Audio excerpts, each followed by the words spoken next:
I never thought I'd be caught in such a twisted game of cat and mouse, where I'm both the hunter and hunted.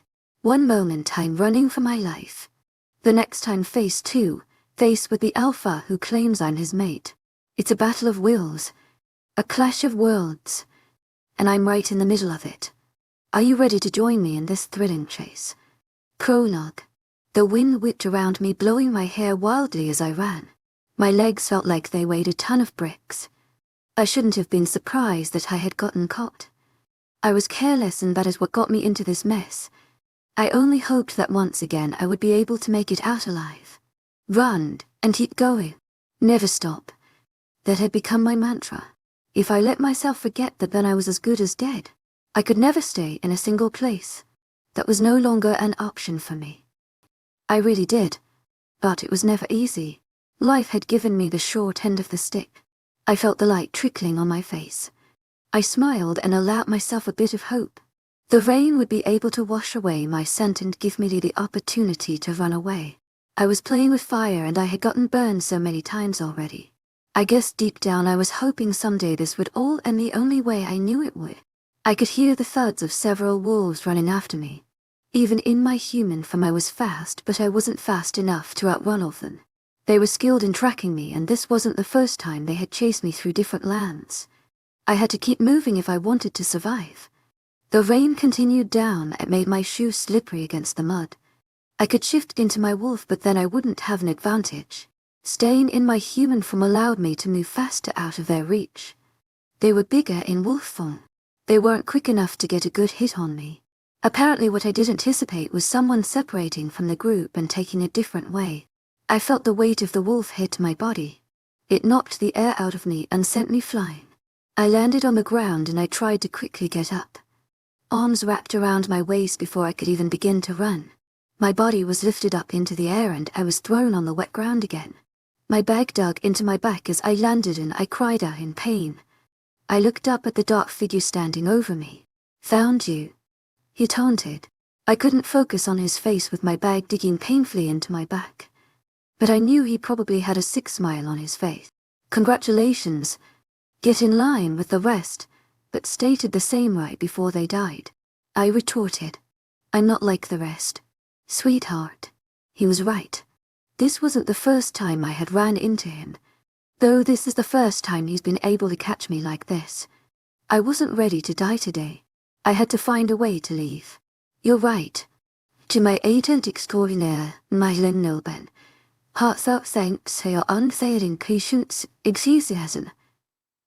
You're weaker." A growl left his lips, and I smiled at the satisfaction of getting him riled up. They were all the same. Every single one of them had big egos. No one had been able to bring my head to their precious alpha. I turned to look at the approaching wolves, who slowed their pace. For that single moment he got distracted, and I took that as my opportunity. I swung my leg behind his ankles, and he fell to the ground. I jumped to my feet and took off running again. I heard him letting out a curse, but he sounded close behind. I felt him before he had a chance to grab onto me. I swung around and dug my claws into his flesh. I aimed for his eyes and hoped I would blind him momentarily. My hit didn't stop him from throwing himself at me. I stumbled back, and my back hit a tree. A hand took hold of my ankle, and I went down again. At that moment I felt several people taking a hold of me. My bag was lifted off of my shoulders and was tossed. I screamed in panic when I felt I couldn't get my arms free. "You're going to pay for that." I felt a kick to my stomach and a slap across my face. I had expected both, but it still hurt like hell. I groaned in pain when I felt a stronger hit to my face. "I'm gonna make you pay for all of those times you got me. To my 𝐊𝐼𝐬𝐧𝐼 𝐊𝐿𝐬 heartfelt thanks for your unfailing patience, enthusiasm." I was being restrained, and I felt someone tugging on my shirt. I cried out when I was being groped. I had to do something quickly before they could continue. I did the only thing I knew that would cause enough damage. I shifted. The change took a lot of energy and effort from me. It was so sudden, and that no one expected it. Now that I was in my wolf form, I gave her control. She wanted blood, and I was going to let her have it. I clawed at anyone that got near me and bit anything in my way. It was no longer me in control of my body. My wolf was taking out her vengeance, and before I knew it, it was over. I stood in my wolf from breathing heavily. I noticed he was still alive while the others were dead. They should have learned not to mess with an angry wolf that has lived the life of a rogue. I shifted back into my human form and crouched down in front of the person I hated the most out of the bunch. He had wounds coating his flesh. It made me happy seeing him close to death. You're going to go to your precious alpha and tell him that he can keep sending everyone he wants. But it will never be enough. He won't have me, I said loud and clear. You think, shut up. I snapped. I wasn't talking to you. I looked over my shoulder at the other man who was trying to get to his feet. I met his eyes and they widened. If they thought I was stupid then they were completely mistaken. I turned back to look at the pathetic wolf in front of me. I sneered at him before shifting back into my wolf. I didn't waste a second in biting his head off. It wasn't as easy as I would have thought. I clawed at it and bit down. Blood filled my mouth and I savored the victory. I shifted back once I was sure his head was no longer attached to his body. I looked over my shoulder again and met the man's wide eyes. I'm letting you go because I need someone to deliver that message. It was either you or him. Don't feel sorry for Lucian. He might have been the leader of your fighters, but he was weak. That pack is weak. I got up and searched for my bag. I needed to leave and find somewhere safe to stay. I took off on a run as soon as I found my bag. The rain continued to fall down as I ran. I found new puddles and tried to wash off the blood on me. It clung to me like a second layer of skin. It was now beginning to sicken me. I was able to change into clothes as soon as I found cover.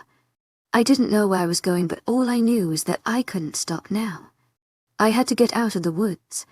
I didn't know if there were others still out there. The rain was now making my scent fade. I had to take that opportunity to get as far away as I could. It was almost sunrise when I finally found a small town. I sighed in relief and relaxed a bit. Now I had to find somewhere to wash up and change. My clothes were clean to me, and I was sure I looked filthy. I walked around for a while trying to find a motel to check in at. It wasn't until an hour later that I found one by a small outlet. I rushed in and sighed when I found there was someone there. The receptionist looked up at me and her jaw dropped open. She seemed to be around my age, maybe even younger. "Hi," I said, approaching the desk. "How much for a room? I just need it for a night or two." The girl stuttered. "Are you okay?" I shook my head. "I'm leaving my boyfriend. He's probably looking for me right now. I need someplace to stay and that I'll be leaving before he gets his hands on me again." "I'll get you a room," she said quietly. I walked into the small room I would be staying in for the night and headed right for the bathroom after locking the door. I turned on the lights and looked at myself in the mirror. I had a bruise on my face, but I knew it would be gone by the afternoon. I stripped from my clothes and saw that I was covered in blood. I quickly turned the shower head on and stepped into the steaming water. It numbed my skin and it felt good. I stayed in the shower for a bit longer than I intended to. I couldn't bring myself to leave when the events from hours ago played through my head. I had done it again. I had killed to escape. I was exactly who he excused me to be. I was a killer. I was just like him. I slid down to the tub and brought my knees to my chest. I buried my head in my knees and wrapped my arms around my legs. Now I allowed myself to cry. The sobs rocked through my body uncontrollably. "I'm so sorry. To my agent extraordinaire, Madeleine Noble, heartfelt thanks for your unfailing patience, enthusiasm." I'm so sorry. Chapter 1. I woke up feeling completely exhausted even though I had slept for enough hours to regain my energy. I touched my face and felt it no longer hurt. My torso had received a good beating as well, but those damages were long gone as well. I rubbed my eyes lazily and got out of bed. I headed straight into the shower to relax my muscles. I had stayed in the shower long enough for my fingertips to prune. I felt comfortable being here. It made me feel good being under the running water. It was enough to relax my body and clear my mind. When I decided it was finally time to leave the shower, I turned off the running water and stepped out. I wrapped the towel tightly around me and started looking through my bag for something to wear. I didn't have much with me, but it was enough to get me by. All the clothes I had were wet and smelled like they had been sitting out damp for too long. A human wouldn't have been able to catch the smell immediately, but my heightened senses picked everything up. I settled for a shirt and shorts even though they were uncomfortable. I could go to a store and get a couple of things. I would have to wait another day before leaving. I had hoped that if anyone else was left alive they would be far past the town. Rogues were always on the move and I was no different. This time, 𝐿𝐤𝐳𝐸𝐬𝐷𝐞𝐝 𝐊𝐤𝐳𝐸𝐬𝐙𝐑𝐞𝐝. I had to stay and make them think I had kept going. After changing, I left my room with my bag hanging off one shoulder. I only had my wallet and a few belongings that were important to me. I left everything else in the room. I didn't need to be carrying that if I was just going for a little while. Surprisingly, the town was buzzing with activity when I started walking by the nearest outlet. I assumed they were all humans. My wolf didn't feel any threat around, but I still had my guard up. I went to a store that had tank tops and shirts for sale. I went through the racks picking out different colors and C's to try on. I would have to find shorts elsewhere. It made it easier for me to run in and slip off if I needed to shift. I was in the dressing room and my phone started ringing. I jumped at the sudden noise and quickly took it out of my bag. It was a blocked number. I looked at it debating if I should answer it or not. I let it go to voicemail and set it on top of my bag. Not even a minute later the screen came alive and my phone started to play my ringtone. I bit my lip and picked up the phone. It couldn't be him, could it? Hello? I answered. You're okay, came the relieved voice. 𝐿𝐤𝐳𝐸𝐬𝐷𝐞𝐝 𝐿𝐤𝐳𝐸𝐬𝐙𝐑𝐞𝐝. Yeah, I'm okay. I got worried after talking to you. Are you somewhere safe? Do I need to go get you?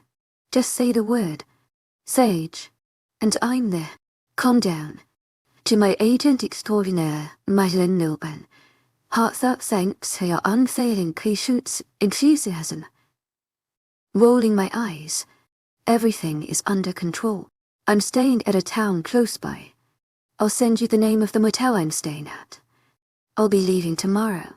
There was dead air on the other line. I sighed, already knowing what he was going to say. He worried a lot about me. I told him there was no need, but he still worried. There aren't any wolves here, I told him as I took a sniff of the air. The air smelled of mountain air, clean and crisp. It was the most refreshing scent and I absolutely loved it. It fell heavy on the town, making feel more at home than it should. You should still be careful, he warned. I know. I'll talk to you in a bit. 𝐿𝐤𝐳𝐸𝐬𝐷𝐞𝐝 heartfelt thanks for your unfailing patience, enthusiasm. I'm buying a few things and then I'll be headed out. Call me if anything happens. I will. I love you. Take care. I love you too. I had a goofy grin on my face as I quickly changed into my clothes. I went to the register to pay for my things and headed off to the next store. I was looking through different shorts to buy when two girls walked in. They would seem like normal girls to the human eye, but I knew different. They both walked in with a grace and confidence only a wolf could have. They didn't exactly show power, but they clearly belonged to a pack. If they were rogues, then I would have known. They seemed to taken care of to be a row, and I've met plenty in my lifetime. I wasn't really concerned about the two girls. What worried me the most was knowing that they belonged to a pack. If they were here, then they must have come from nearby. I didn't know this lad all too well, but I was now beginning to suspect that it was claimed. I gathered the shorts I was going to buy and headed to the register to pay for them. The girls didn't seem to pay much attention to me. They didn't seem threatening, but I was preparing for a fight if it came down to one. I already had my phone in hand and dialing the number I had memorized years ago. It was ringing when I stepped out. I looked up and stood frozen in my spot. I took a whiff of the air and cursed under my breath. 𝐿𝐤𝐳𝐸𝐬𝐷𝐞𝐝 heartfelt thanks for your unfailing patience, enthusiasm. Came an answer. I couldn't open my mouth to reply anything. I kept taking in my surroundings. My heart was beating wildly in my chest. I needed to run. I needed to get away. Sage, are you there? I think I'm in trouble. What's wrong? Tell me where you are and I'll be there as quick as I can. Come, any are there? I kept my voice down and spoke to him as I hurried down the sidewalks. I needed to get away from here. Damn it. Why hadn't I picked up on the scent? The rain was still masking the scent of wolves, but I knew that it wouldn't take long for it to become more potent. It wouldn't take long for them to pick up my scent if I stayed here. There's a pack here. I'm in packed territory. The panic was clear in my voice. I'm coming to get you. I can leave now and be there in a day or so. They haven't noticed me. I think I can slip away without them noticing. Don't do anything drastic. Stay in your room and wait for me. I'm on my way. He hung up and I quickly walked to the motel where I was staying. I was able to breathe once I had locked myself inside. I started pacing back and forth. How could I have been so careless? I hadn't even noticed the scent, but now I could distinguish it. Of course this town was safe. No rogue or wolf from a different pack go into an unknown territory. They would never allow them close. But what if that's what I needed? A place where I could be protected. No one would know I was here. He wouldn't think about looking for me near a pack. I could stay for a while. I could use this to my advantage. But what would happen if I were to get caught? No pack was friendly to rogues. They would rip my head clean off. I wasn't ready to die just yet. I found it a bit strange that my wolf had been dormant since we came to stay here. I could feel her stirring occasionally, but other than that, she was quiet. It's like she was waiting for something, for someone. It was odd and it bothered me. Did she feel that this place wasn't a threat? I fell asleep that night with several thoughts running through my mind. I made up my mind. This place couldn't be safe. If I were to end caught by the Alpha, then I would be taken back to him. I'd rather die than lie in his hands. I woke up feeling my stomach twisting and making the most annoying sound. I was starving. It had been a while since I've actually eaten a proper meal. I only had a few snacks in my bag, but they were all spiked when my bag got wet. It was around 5 in the morning, so I could go and quickly grab something to eat. Hopefully there wouldn't be a lot of wolves out and about around this hour. I quickly showered and changed. I carried everything I needed in bag in case I needed to make a run for it. A rogue could only be safe. I walked to the outlet knowing very well I had seen a cafe there. I hoped they would be open at this hour. There were people around but could tell they were human. I saw a couple of people going into the cafe and I smiled. I stood in line waiting to order when I saw they had books on display. I started going through them and picked one out to read. It had been a while since I was able to enjoy a good book. I gave my order to the boy behind the register and I tensed. He was a wolf, a mated wolf. I tried to calm down my nerves and acted casually. If he knew I was a wolf, he didn't say anything. He seemed really young, which surprised me that he already had a mate. He was just a pup. I never really thought much about finding my mate. Being a rogue for years didn't give me a chance to look for him. I had been to many different places across the country and I had to say, I've been through it all. I wanted to go back so many times to my former life, but I just couldn't bring myself to do it.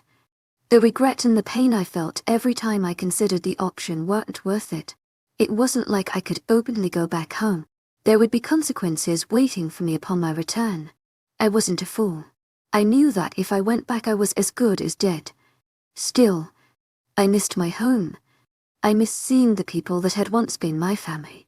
Now all of that was left behind. Would you like more coffee? I was sitting down eating a BLT while reading. I hadn't realized how much time had passed until I looked at my phone. The boy from the register stood in front of me. This was the 3rd time he had approached me, and he always seemed so shy about it. I nodded and let him pour more coffee in my mug. I sipped the coffee as I continued to read my book. I looked up and raised a brow when the pup was still standing there. He opened and closed his mouth as if wanting to say something. Yes. You're trespassing into 𝐿𝐤𝐧𝐠'𝐬's territory. I raised a brow and I wondered why it took him all this time to say anything on the matter. I wasn't doing anything wrong, and as soon as I was done eating I would be on my way. It wasn't like I was an actual threat to the nearby pack. I knew better than to get too close to them. The less threatened they felt, the better things went in my favor. Is that so? Amused. Look, you look like a really nice person, but you're also a rogue. I need to tell my Alpha that you're here, but I want to know why you're even here in the first place. You must have already noticed this place is surrounded by wolves. Max, I said as I read his name tag. I'm not going to do anything. If I were a real danger then, you would have all been under attack by now. I'm just eating and then I'll be on my way. I'll escort you out now. I'm not done eating, I said as I picked up my sandwich to put my point across. Max grabbed my arm and I growled at him. My wolf didn't appreciate the hold he had on me. No one was allowed to touch me like that. There were a couple of humans around, but they didn't hear me. Max looked around nervously and I knew it was time to leave. I shoved my book into my backpack and snapped it closed. I scooted out of the booth and left the wad of cash on the table. Thank you, Max, but I will be escorting myself out. I quickly walked out of the small CAF and down the sidewalk. I could sense a couple wolves around, but they didn't seem to notice me. I looked behind me and Max was making his way towards me. His shaggy brown hair blew wildly in the wind and his shirt clung to his body, showing off his toned figure. You wait, he called out. People looked at us and I knew it was a matter of time before it caught the other wolves' attention. I broke out into a run and headed towards the trees. I needed to lose them and get as far away as I possibly could. This wasn't the first time things had resulted into a chase. As I ran past the trees, I started taking off my t-shirt. I clumsily tried to shove it in my bag as I ran. I was now running barefoot and in my jean shorts with a tank top. I kicked off my flip-flops and ran barefoot. I could hear heavy paws behind me, and I pushed myself to run further. I couldn't help laughing as I dodged the wolves that were trying to knock me down. I was still running in my human form, so I was a bit quicker than they were. I now had 5 people on my tail and I knew it wouldn't be long before I was now out of their territory. I was about to reach the end of the territory when I hit something hard. I went crashing to the ground and I heard a crack when I put my hands out to break my fall. I cursed as my wrist started throbbing. I cradled my wrist against my stomach and winced when I felt the bone start cracking back into place. I was about to take off once again, forgetting my backpack and all of the belonging I had in it. I only managed to take a step when I was tackled to the ground. This time arms held me down as I tried to fight against whoever was holding me. My wolf was growling to be let out, but I couldn't risk it with an injured wrist. It would be an hour or two before it would be fully healed. Let go of me. To my agent extraordinaire, 𝐿𝐴𝐿𝐿, 𝐿𝐴𝐿𝐬 𝐏𝐻𝐃𝐬𝐿. Through gritted teeth. You're trespassing through our land without permission. We should kill you now, but we'll let the Alpha take care of you. The guy holding me down hissed in my ear. You won't walk out of this alive. To my agent extraordinaire, 𝐿𝐴𝐿𝐿, heartfelt thanks for your unfailing patience, enthusiasm. Chapter 2. At the mention of the Alpha, I started struggling more. I knew death was the least that I deserved after what I had done. I felt the panic wanting to take over, but I pushed it back. I needed to get out of here now. I had done this many times before and I could do it again. To my agent extraordinaire, 𝐿𝐴𝐿𝐿, heartfelt thanks for your unfailing patience, enthusiasm. Sam, the guy said. Restrain her. I was lifted off of the ground and there were 2 people holding on to me. I spotted Max in the crowd of guys that surrounded me and I glared at him. I told him I wasn't going to do anything. I snarled at him and tried to lunge. The rest of you are dismissed. The guy that tackled me said. Max, head back to the pack house and inform Shane about the problem. Yes, sir, he said, bowing and running off. There were only 4 of us left and I knew I would be able to take them. If I was able to take Lucas and his henchmen, then I could take these guys. But feeling the strength and power they had was intimidating me. They were of high rank. That much I could tell. They had started walking with me being dragged along. I was still fighting against them, but they weren't going to let me go. They each had a strong grip. Or maybe I just wanted this all to end. I was tired of running. I didn't do anything wrong. To my agent extraordinaire, 𝐿𝐴𝐿𝐿, heartfelt thanks for your unfailing patience, enthusiasm. You were trespassing. The guy walking in front of us said. Look, whatever your name is, I'm not here to cause trouble. I was just eating and then I was going to go on my way. No harm done. It's my duty to make sure orders are followed and keep the pack safe. You're a rogue, which makes you a danger to us all. I'm the beta and I won't allow anyone to get hurt," he said proudly. "If I would have wanted to do something to your precious pack, then I would have done it when I got here." "I snap," Eli said. "How long have you been in our territory?" 𝐿𝐴𝐺𝐸𝐻𝐸 𝐿𝐴𝐺𝐸𝐻𝐸 Heartfelt thanks for your 𝐿𝐴𝐺𝐸𝐻𝐸 𝐾𝐥𝐻𝐸. Maybe telling them that wasn't such a bright idea. What if they thought I was plotting something against them? I didn't have a reason to, but they weren't to believe that. 𝐿𝐴𝐺𝐸𝐻𝐸 Heartfelt thanks for your 𝐿𝐴𝐺𝐸𝐻𝐸 𝐾𝐥𝐻𝐸. Don't listen to her. She's a scum. I chucked back on a retort. I wasn't going to do anything and I won't try anything. Just let me go. Please. At this point I would be desperate enough to get on my knees and beg. I could smell the wolf scents grow stronger as we continued walking. I knew that it wouldn't take long before I had the alpha of Nightshade in front of me. I kept fighting against the two pair that were holding on to me, but they wouldn't budge. Once we were out of the trees, I saw a big house come into view. It was the pack house. As we continued walking, different people stopped to stare at me. I could hear them talking about me. When we reached the mansion that was surrounded by men guarding it, I was thrown to the ground. I turned to glare at the two boys who purposely threw me on a puddle of water. My white tank top was now soaking wet from the front. I looked down and I could see my bra seeping through. I growled and tried to stand up, but they held me down, making sure I was on my knees. One of the guys pushed my head down so I was looking at the ground.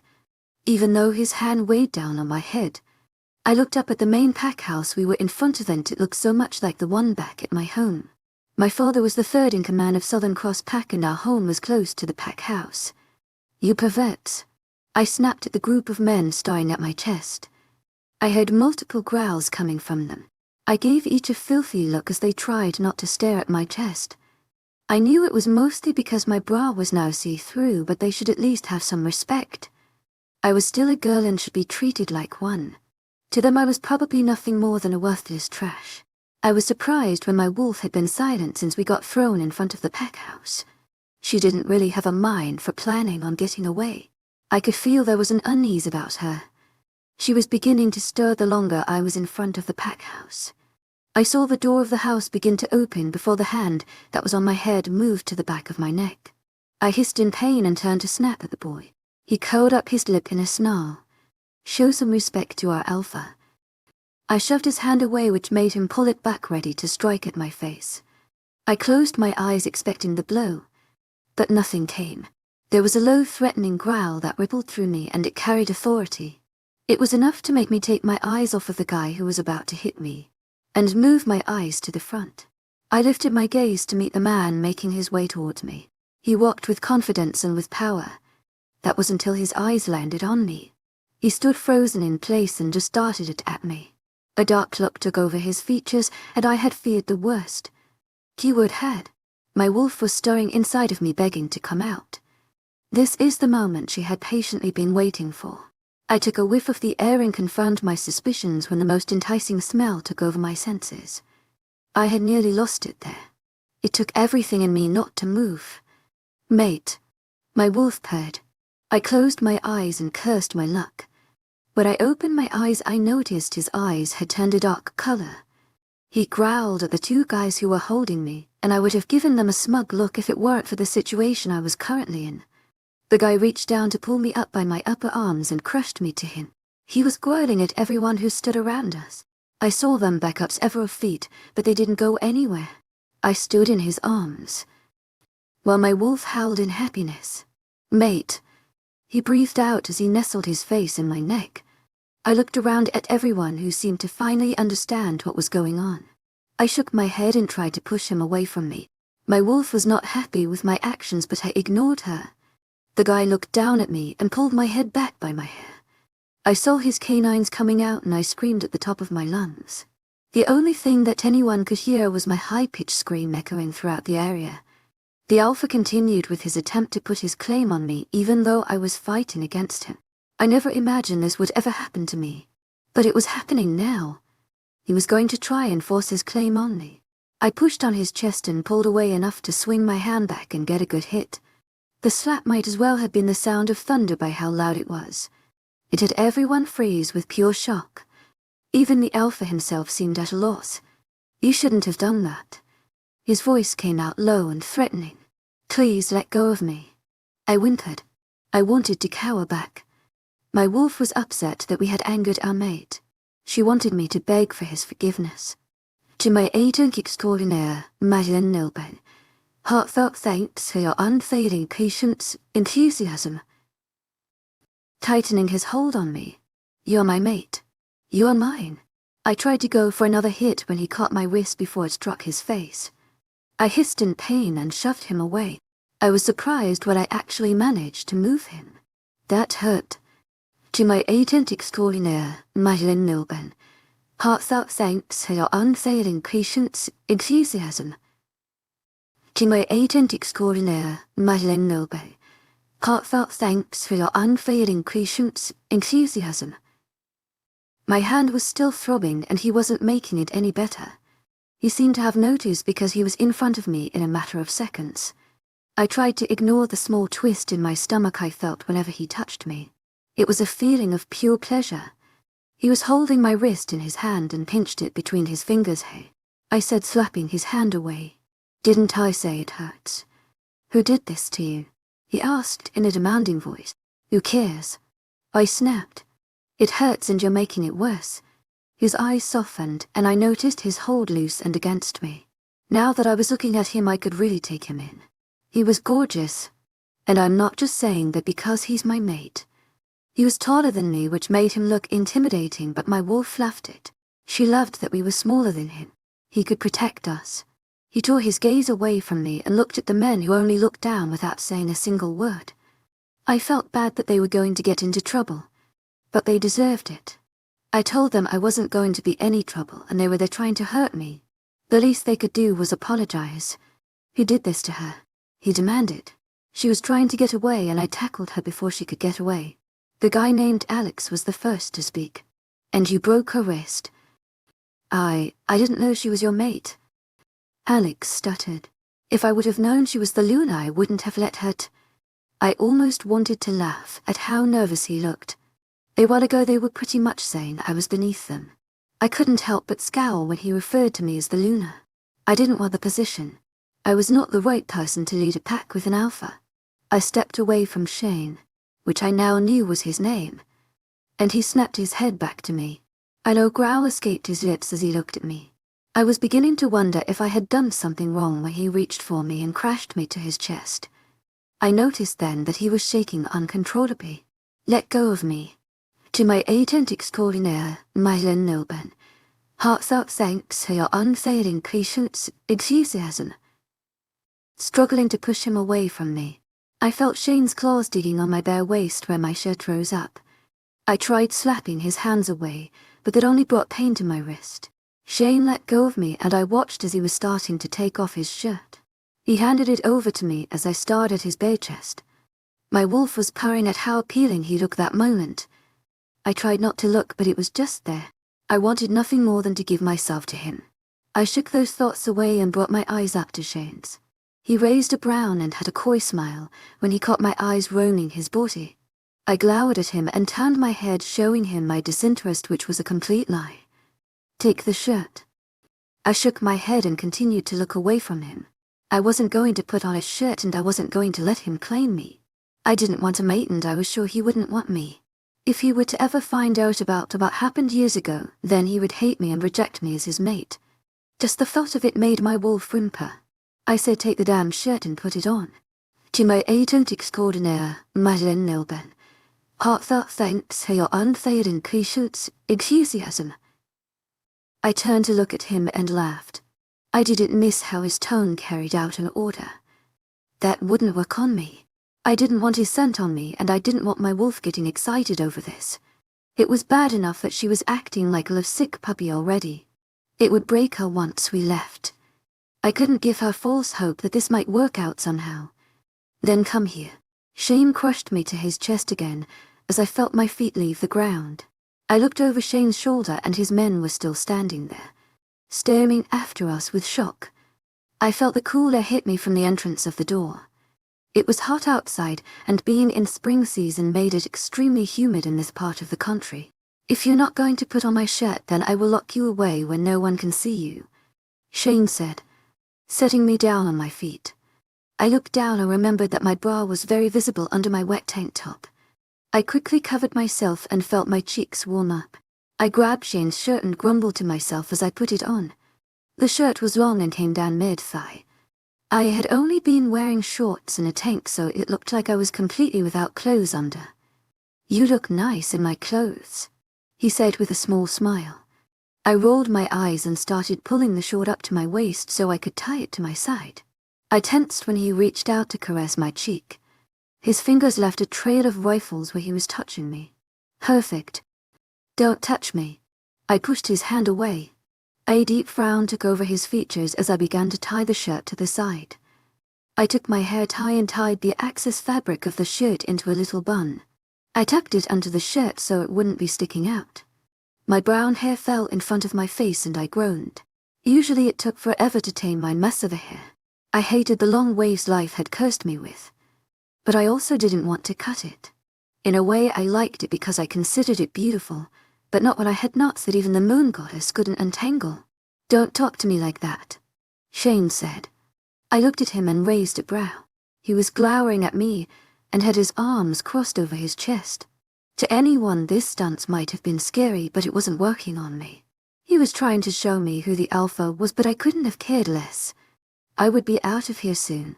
At the mention of leaving him, my wolf started whimpering. She was calling out to her mate this whole time, and I was starting to lose my patience with her. It's not that I wasn't content about finding 𝐶𝐲, but it wasn't the right time. I couldn't put my baggage on him like that. He deserved a better mate that wasn't, well, me. Yeah, whatever. To my agent extraordinaire, Madeline Noben, 𝐊𝐢𝐳𝐬𝐬𝐏𝐻𝐻𝐬𝐬𝐻𝐻𝐬. Look, I didn't mean to be trouble, and I'm sorry for whatever it is I did. If everything is okay now, then I'll be going. I started walking away and he grabbed my hand. Pain shot through my wrist and I winced at the unwelcomed pain. I wanted to smack him across the face, but my wolf wouldn't like that. I growled at him and he quickly let go of my hand. "I will punish Alex for hurting you now. No matter how much I really hated Alex for bringing me here, I didn't want him to be harmed." I could practically see the smack my wolf could have given me if she could. I had barely found my wolf for less than 15 minutes and I was already acting like a protective Luna. Even though I was hurt because he tackled me, I couldn't let 𝐶𝐲 hurt Alex. This all happened because of me. Wherever I went, trouble followed, and somehow I always ended up hurting someone. It wasn't Alex's fault that I had decided to become a rogue and end up doing reckless things. He hurt you. It wasn't his fault. I was trespassing. He still hurt you, 𝐶𝐲 said, seeming unpleased that I was arguing with him about this. "You would have killed me on the spot. You're my mate. I would never do anything to hurt you. If I weren't your mate, you would kill me without a second thought. I'm a rogue. It's expected." 𝐶𝐲 nursed without clothes his arms around my waist. "You are mine. You are my mate, and I would never hurt you, much less kill you. They need to be punished for hurting you. No one is to lay a hand on you. Don't hurt them," I pleaded. "They were only doing what they thought was right." "Why are you defending them?" he asked accusingly. This was one of the reasons I didn't want to have a mate, let alone one that was an alpha. I hated when they felt the need to be so possessive. I knew what he was implying with that question and I laughed at it. I was the one that trespassed in your territory and could have brought danger to the pack. Just because you claim I'm your mate, you forget all of that. I laughed in disbelief and shook my head. "I don't claim that you are my mate," 𝐶𝐲 said, putting air quotes around the word claim. "You're my mate. I'm also a rogue. I've killed people and I don't plan on staying here. To my agent extraordinaire, Madeline Noben, 𝐊𝐢𝐳𝐬𝐬𝐏𝐻𝐻𝐬𝐬𝐻𝐬. As I said those words, my wolf was crying out. I didn't think she understood that it was dangerous to stay here. I felt bad for everything I had done and for hurting some people I had grown to love.